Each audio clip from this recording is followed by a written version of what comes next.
What happened here was a tragedy. You had people who were doing the simple job of enforcing the law, and they had rioters egged on by the governor and the mayor, making it harder for them to do their job. That is disgraceful.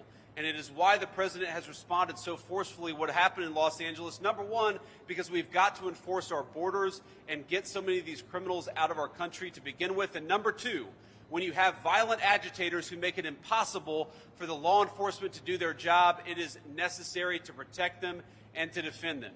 We have to remember that the Friday that the riots started, before there was ever a single National Guardsman, before the President of the United States had sent in additional federal resources, you had law enforcement officers who were being captured and beaten by violent mobs egged on by Gavin Newsom and other officials. It was necessary to send the National Guard to stop that process, to bring some order back to this great city, and to make it possible for the people's president to enforce the people's immigration law. Now hearing from Vice President JD Vance. He's arrived in Los Angeles, speaking right there after he met with military troops deployed there by the Trump administration. You see him with service members lining up to greet Vance. In just the last hour, we saw the VP touch down, getting off the plane, and he headed straight for his motorcade, did not speak to reporters. Meanwhile, California Governor Gavin Newsom's office says it had no idea the visit was even happening before today, with California still fighting in court for control of the National Guard that has been deployed in the state after a federal appeals court unanimously ruled President Trump can keep control of the National Guard troops that he federalized there. Protesters, of course, have been demonstrating against the ongoing immigration raids. NBC's Jacob Silveroff is live on the ground in L.A. for us. Jacob, what have we heard so far from the vice president about this visit? What's the reason for the visit?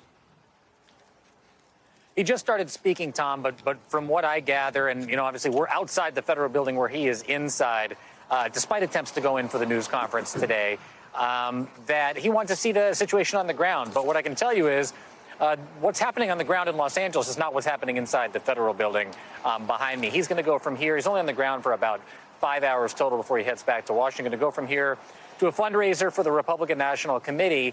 And, this is an administration, obviously, Tom, that has painted this city as one that is lawless, one that has been subject to what they call riots, basically characterizing the city as one where there are sort of marauding bands of immigrants, criminal immigrants on the streets, and people running around terrorized. And what I can tell you is the people that are terrorized in this city are the immigrants that live in this community. It is the largest, most populous county in America. There are more undocumented people here than anywhere else in the country.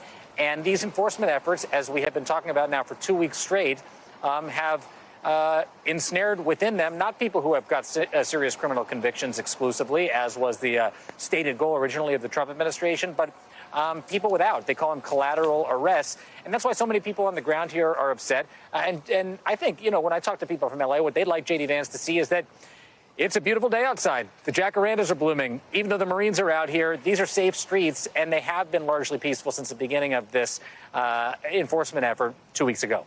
Yeah, I mean, we haven't had rioting there. It's really been demonstrations against the National Guard troops and also against the ICE agents on the ground. Jacob Silveroff, thanks very much. We thank you for watching, and remember, stay updated on breaking news and top stories on the NBC News app or watch live on our YouTube channel.